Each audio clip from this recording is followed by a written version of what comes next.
It started like any other slow morning. Dust hanging in the air, the hiss of a coffee pot behind the counter, and the rattle of silverware in chipped ceramic mugs. The kind of place where time didn't hurry and nobody needed it to. Jason Statham sat in the far booth, quiet, unbothered, a black t-shirt under a worn leather jacket, sleeves rolled just enough to show the veins on his forearms. He didn't speak much, didn't need to. The waitress brought his coffee without asking. Folks left him be, not out of fear, but respect. Then they came in, 3 state officers, loud, entitled, the kind that confused power with authority. They were new transfers, unfamiliar with the area, and completely unaware of who they were about to disrespect. They strutted past the locals, tossing jokes and slapping backs. One nudged the other when they spotted Jason. Guy looks like he's been living in a gym locker. Laughter. They closed in on his booth like they owned the place. "You ignoring us, mate?" one said, mockingly copying Jason's accent. Another lifted his cup, sniffed it. "What's this?"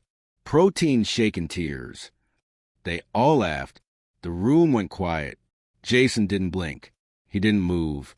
But what sat on the table beside the ketchup bottle did. A federal badge. Not just any badge. An embossed Homeland Security ID. Issued under counterterrorism intelligence. The laughing stopped.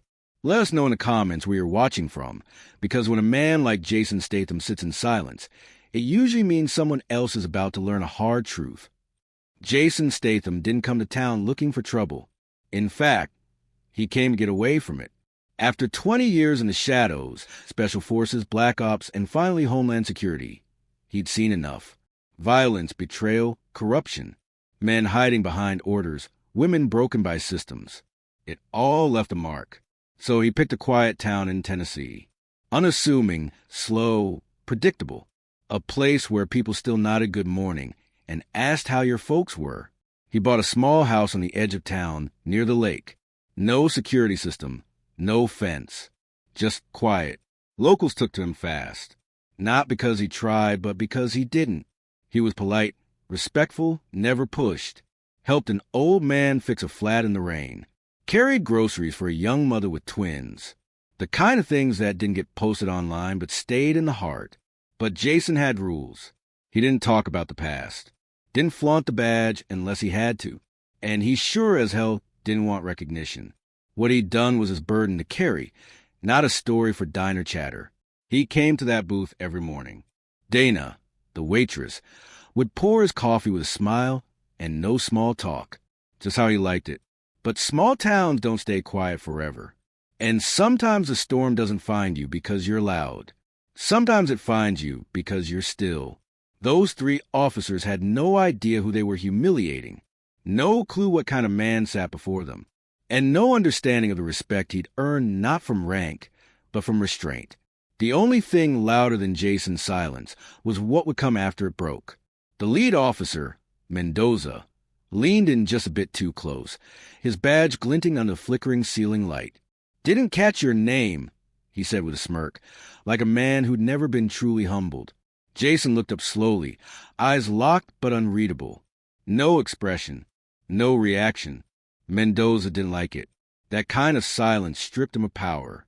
He knocked once on the table with his knuckle. "When I talk, I expect an answer."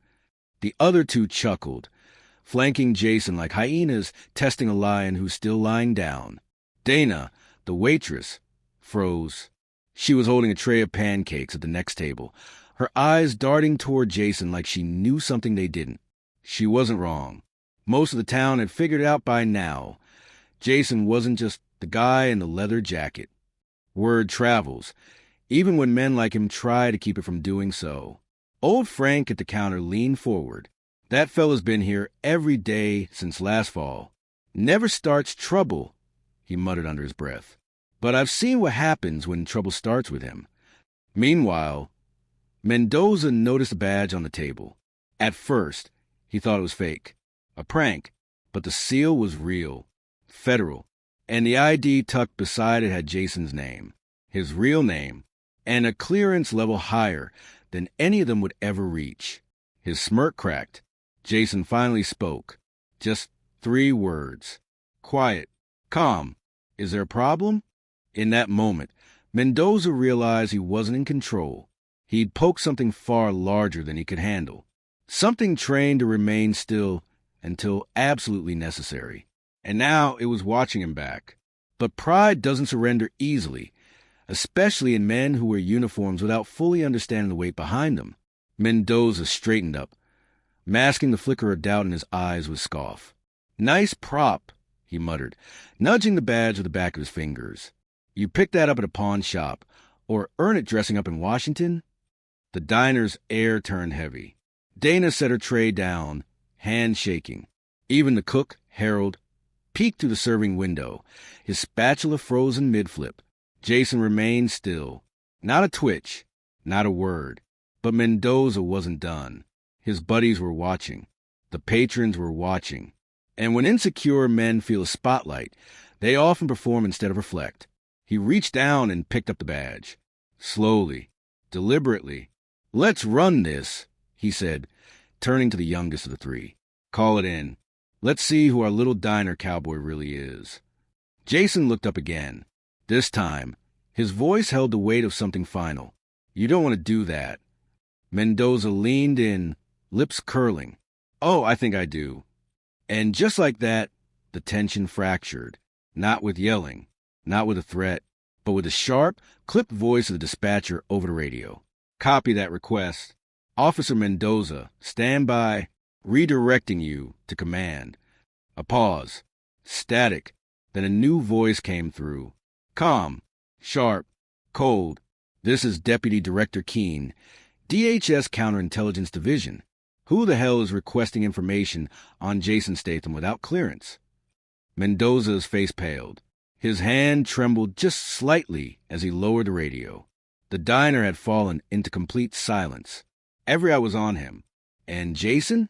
He just sipped his coffee. Black. No sugar. No drama. Because he'd already won. For Jason, it was about showing power. It never was. The badge wasn't a trophy. It was a scar pressed into metal. Every operation, every decision, every loss, that ID carried it all. He didn't bring it to the diner to impress anyone. He brought it because sometimes the past catches up, and you don't want to be mistaken when it does. He'd hoped this place would be different. That maybe in this little Tennessee town, people could just be people. No layers. No fear. Just a place to breathe. But today was a reminder. The world doesn't forget men like him. Across the diner, Dana finally found her voice. "Maybe you boys should leave," she said, barely above a whisper. She wasn't just a waitress. Her brother had served. Afghanistan. Never made it home. She recognized something in Jason's silence that too many people overlook, the weight of restraint. The officers didn't move. Mendoza's pride clashed with his fear, creating a dangerous imbalance. He looked at Jason, trying to piece them together. "What are you doing here? Guys like you don't just retire to nowhere." Jason set the coffee cup down. His tone never rose. "I'm not here for you. I'm here for quiet. Don't take that from me." It wasn't a threat. It was a plea. One Mendoza wasn't wise enough to understand. Jason didn't live in the past, but it followed him like a shadow. Every town he passed through, every place he stopped. He could sit still, but the world around him didn't know how to leave still men alone.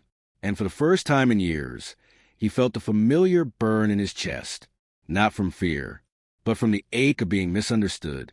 Again, Dana stepped between them, not aggressively, but with a courage only someone fed up with small-town injustice could muster. Her voice was steady now, filled with quiet resolve. He's never caused trouble, never raised his voice, never asked for a thing. She looked at Mendoza and his crew. "But I've seen what happens when decent people get pushed too far. You're lucky he's not like the rest of you." Jason stood slowly, not out of confrontation but closure. He placed a few bills on the table, far more than the coffee cost, and turned toward the exit. His movements were measured, calm. His hands never balled into fists, his jaw never clenched. But the silence left behind felt like thunder. Mendoza didn't follow. He couldn't. The radio call had rattled more than his pride. It reminded him that men like Jason didn't walk into diners without purpose. And if they did, it was best to let them walk out without interference. Outside, the wind picked up, rustling the trees across the street. Jason walked his truck, opened the door, and paused. For just a moment, he looked back through the glass windows of the diner. He saw Dana collecting the badge on the table, gently folding it and tucking it back into its case, like returning something sacred to its altar. Inside, the tension finally broke. Harold let out a long breath. The youngest officer, barely in his 20s, sat down without a word. Mendoza? He still stood frozen, realizing he hadn't just humiliated a man. He'd revealed his own smallness.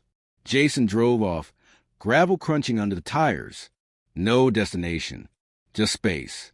Sometimes a man doesn't need to win a fight. Sometimes the real victory is in walking away before the other man realizes he lost. Jason didn't make it far before his phone buzzed. An old satellite model, encrypted, direct line only. One contact, one ring pattern. He answered, saying nothing. A woman's voice came through. "Statham, we got a breach." Not official. "Someone accessed your file 3 minutes after that radio call. Internal servers flagged it." Jason's silence was his acknowledgement. "Same officers?" "Yes." He closed his eyes. Mendoza wasn't letting it go.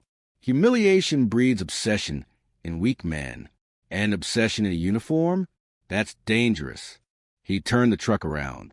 Back at the diner, Mendoza sat alone at a corner table, staring down at his phone. The other two had already left, spooked by the DHS call, ashamed at how quickly they crumbled. But Mendoza had tunnel vision now. He'd searched Jason's history. Missions redacted. Operations he didn't understand. Words like classified, deep cover, and permanent clearance. None of it made sense to him, and that made it worse. He wasn't going to let it go.